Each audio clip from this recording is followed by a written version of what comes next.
क्या आरंभिक राज्यों में शासक निश्चित रूप से क्षत्रिय ही होते थे?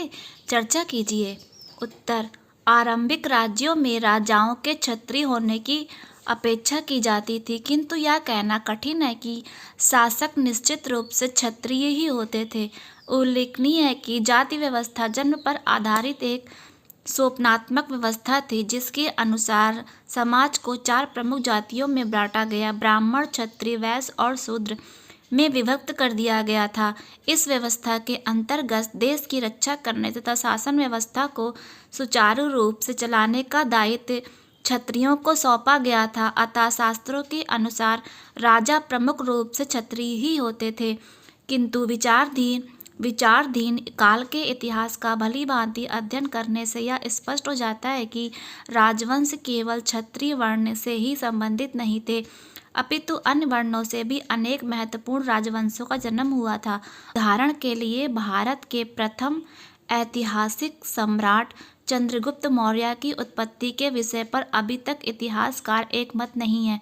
कुछ इतिहासकार उसे उच्च कुल का क्षत्रिय मानते हैं, तो कुछ के अनुसार उसका संबंध निम्न जाति से था। महावंश और दीपवंश जैसे बौद्ध धर्मों के अनुसार चंद्रगुप्त संबंध उच्च कुलता में था और वह शाक्यों की मौर्य शाखा का क्षत्रिय था, किंतु ब्राह्मणी ग्रंथ मौर्यों को निम्न कुल का मानते थे। मौर्यों के उच्च उत्तराधिकारी शुंग और कण्व ब्राह्मण जाति से संबंधित थे।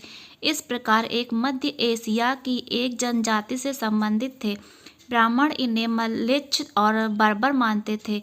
संस्कृत के आरंभिक अभिलेखों में से एक में लगभग दूसरी शताब्दी ईस्वी में सुप्रसिद्ध शक राजा रुद्रदामन का उल्लेख मिलता है। इसे अभिलेख से पता चलता है कि रुद्रदामन ने गिरनार में सुदर्शन झील की मरम्मत करवाई थी। मौर्य साम्राज्य के पतन के बाद दक्कन में एक शक्तिशाली राज्य की स्थापना करने वाले सातवाहन संभवतः ब्राह्मण जाति से संबंधित थे। इस वंश के सर्वाधिक प्रसिद्ध शासक गौतमी पुत्र श्री शतकानि अपना उल्लेख क्षत्रियों के दर्प का हनन करने वाले एक अनूठे ब्राह्मण के रूप में करते थे। उनका दावा था कि उन्होंने 4 वर्णों के मध्य विवाह संबंध होने पर रोक लगाई थी, किंतु हमें याद रखना चाहिए कि उन्होंने शक राजा रुद्रदामन से विवाह संबंध स्थापित किए थे।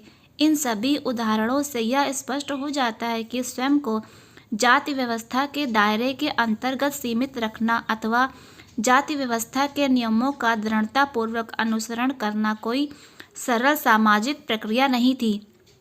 सातवाहन नरेशों के अनुसार उनका वर्ण ब्राह्मण था, जबकि ब्राह्मणी शास्त्र के अनुसार शासन का दायित्व क्षत्रिय को सौंपा गया था।